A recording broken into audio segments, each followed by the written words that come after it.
Sir, Ashwath Narayana ಅವರ ಕಚೇರಿ ಮೇಲೆಲ್ಲ ಪೋಸ್ಟರ್ ಅಂಟಿಸಿದೆ ಯೂತ್ ಕಾಂಗ್ರೆಸ್ ಅವರು.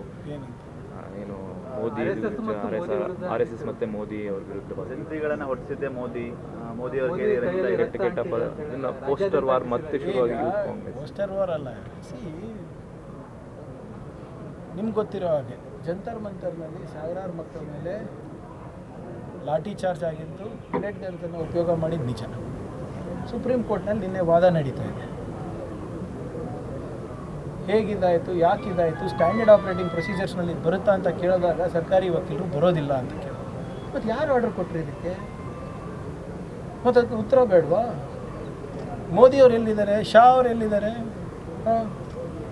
ಇನ್ಸ್ಟಾಗ್ರಾಮ್ ರೀಲಿಗೆ ಬರಲಿಕ್ಕೆ ಅವರಿಗೆ ಪುರ್ಸೋತಿದೆ, ಪಾರ್ಲಿಮೆಂಟಿಗೆ ಬಂದು ಅವರಿಗೆ ಮಾತಾಡೋಕ್ಕೆ ಪುರ್ಸೋತಿಲ್ವಾ? ಈಗ ಡೆಲ್ಲಿ ಪೊಲೀಸು ಯಾರು ಅಂಡರ್ ಬರ್ತಾರೆ? ಅಮಿತ್ ಶಾ ಅವರ ಅಂಡರ್ ಬರ್ತಾರೆ, ಕೇಂದ್ರ ಸರ್ಕಾರದ ಕೆಳಗೆ ಬರ್ತಾರೆ. ಪಾರ್ಲಿಮೆಂಟ್ ಗೇಟನ್ನು ಲಾಕ್ ಮಾಡುವ ಪರಿಸ್ಥಿತಿ ಬಂತು, ಲಕ್ಷಾಂತರ ಜನ ಯುವಕರ ಮೇಲೆ ಹಲ್ಲೆ ಮಾಡುವ ಪರಿಸ್ಥಿತಿ ಬಂತು, ಪೆಲೆಟ್ ಗನ್ನನ್ನು ಯೂಸ್ ಮಾಡಿದ್ರಿ, ಬಿಹಾರ್ನಲ್ಲಿ AK-47 ಮಕ್ಕಳಿಗೆ ತೋರಿಸಿದ್ರಿ. ಯಾಕಾಯಿತು, ಏನಾಯಿತು ಅಂತ ಕೇಳಬಾರ್ದ ನಾವು? Isn't it a fact? Poster ಅಂಟಿಸೋದೆಲ್ಲ ಸರಿನಾ ಅನ್ನುವಂಥ ಚರ್ಚೆಗಳು ಸರ್. ಅವ್ರ ಕಚೇರಿ ಹತ್ರ ಹೋಗಿ ಕೇಳೋದ್ರಲ್ಲಿ ತಪ್ಪಿಲ್ಲ. ಈ ಥರ ಕೇಳ್ಬೋದು. ಈಗ ಅವ್ರ ಮನೆ ಮುಂದೆ ಅಂಟಿಸಿದ್ರೆ ಅದು ನಾನು ಖಂಡಿಸ್ತೀನಿ. ಈಗ BJP ಕಚೇರಿನಲ್ಲಿ ಅವ್ರು ಬಂದು ಅಂಟಿಸಲಿ. ಮೊನ್ನೆ ತಾನೇ ನಮ್ಮ ಕಚೇರಿ ಮುಂದೆ ಪ್ರೊಟೆಸ್ಟ್ ಮಾಡಬೇಕಾಗಿತ್ತಲ್ಲ, ಬಂದಿರಲ್ಲ 2 ಬಸ್ ತಗೊಂಡು BJP ಅವರು. ಅವಾಗ ನೀವು ಕರೆಕ್ಟಾಗಿ ನಾವು ಸರಿ ಇಲ್ಲ ಅಂತ ಹೇಳಿದ್ರೆ ಓಕೆ, ನೀವೇ ಪ್ರಾರಂಭ ಮಾಡಿಬಿಟ್ಟು ಉತ್ತರ ನಮಗೆ ಹೇಳ್ತಿರಲ್ಲ. ಆಯಿತು, ಪೋಸ್ಟರ್ ಅಂಟಿಸಿದ್ದು ತಪ್ಪು, done, I will take it. ಅವ್ರು ಮಾಡಿದ್ದು ಕರೆಕ್ಟಾ? ಯಾವುದು? ಮಕ್ಕಳ ಮೇಲೆ ಪ್ರಹಾರ ಮಾಡಿದ್ದು ಕರೆಕ್ಟಾ? ಲಾಠಿ ಚಾರ್ಜ್ ಮಾಡಿದ್ದು ಕರೆಕ್ಟಾ? ಪೆಲೆಟ್ ಗನ್ ಹಾಕಿದ್ದು ಕರೆಕ್ಟಾ? ನಾವು ಪ್ರಶ್ನೆ ಮಾಡಿದ್ದು ಕರೆಕ್ಟ್ ಅಲ್ವಾ ಅಂತೀರಾ? ಮೋದಿ ಅವರು ಪಾರ್ಲಿಮೆಂಟಿಗೆ ಬಂದು ಉತ್ತರ ಕೊಡೋದು ಕರೆಕ್ಟ್ ಅಲ್ಲ ಅಂತೀರಾ? ಅಮಿತ್ ಶಾ ಅವರಿಗೆ ಪ್ರಶ್ನೆ ಕೇಳೋದು ತಪ್ಪು ಅಂತೀರಾ? ಎಲ್ಲಿದ್ದಾರಪ್ಪ? ಮಿಕ್ಕಿದ ಟೈಮ್ನಲ್ಲೆಲ್ಲ ರಾಜಾರೋಷವಾಗಿ ಮಾತಾಡ್ತಾರೆ.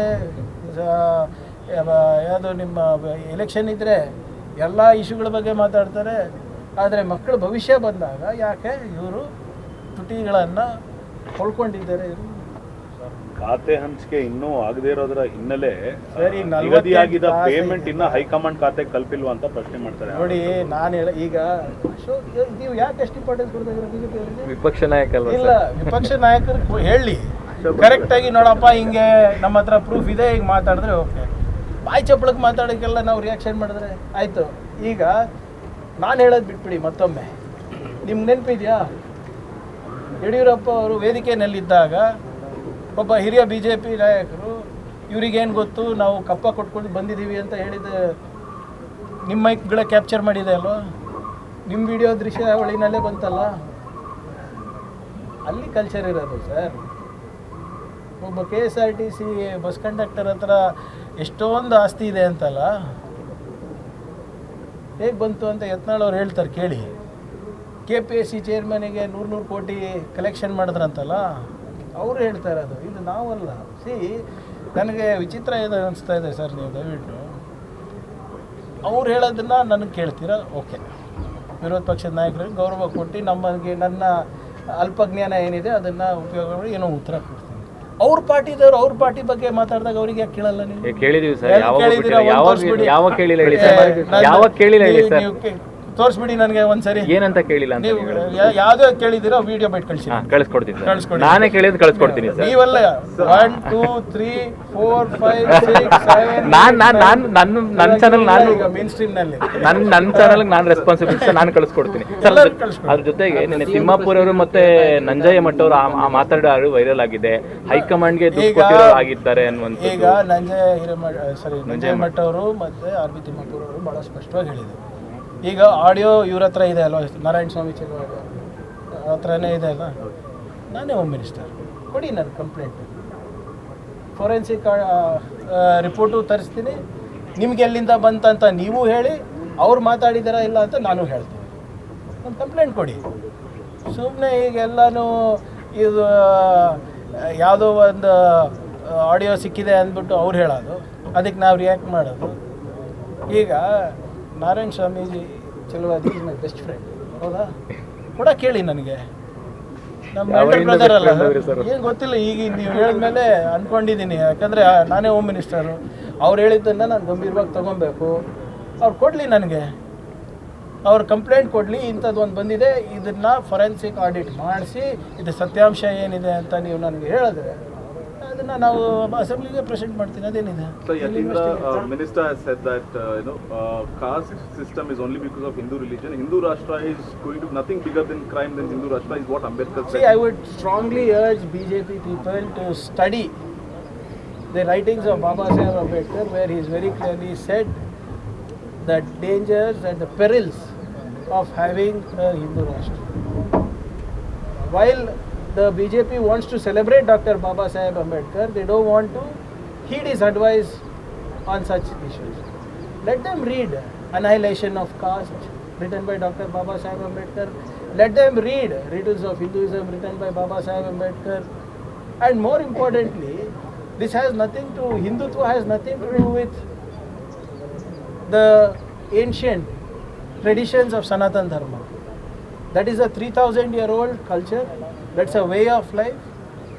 That's a religion by itself.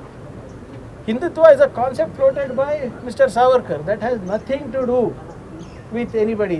A religion that has survived 3,000 years does not require a 100-year-old unregistered organization for its growth. All of you are Hindus only, no? They all come in that same system. RSS was there before this.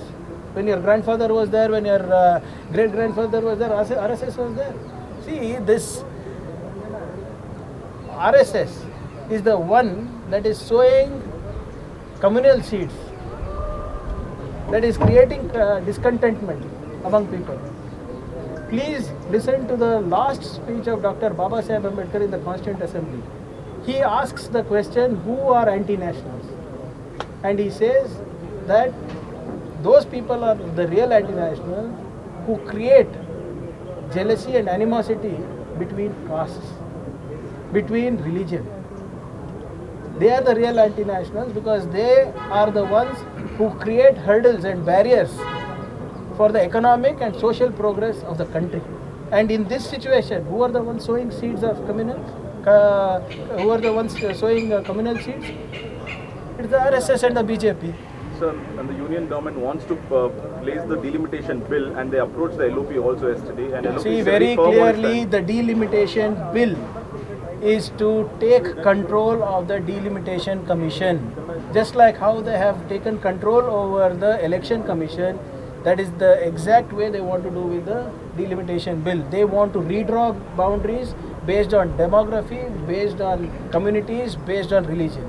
And you have seen that happen in Assam. Thank you.